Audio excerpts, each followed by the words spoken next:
अस्सलाम वालेकुम ख्वाजा आसिफ साहब जनाब, थोड़े अगे एक गुजारिश है। मैं बड़ा परेशान हाँ।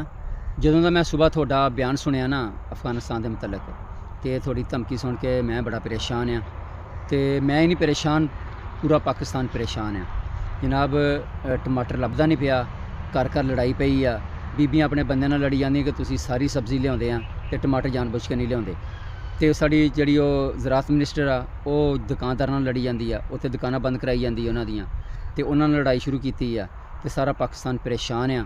तो जनाब मेहरबानी करो, धमकियां फिर ला लियो, तो ए मुज़ाकरात करो, बार्डर खड़ाओ, तो लोगों को ज़रा सुख ते चैन का जरा सांस आउण दो। तो 2-4 महीने ठहर लो, जदों अपना गर्मियां नूं ना 30-40 रुपये हुंदा टमाटर, तो उदों ये काम शुरू कर लियो उन्हां नाल, तो फिर 4 दिन बंद भी रहेगा ना बार्डर। तो खैर तो यह जिहड़ी ना हुण लड़ाई मुकाओ, तो मेहरबानी करो, लोगों को ज़रा सुकून लैण दवो।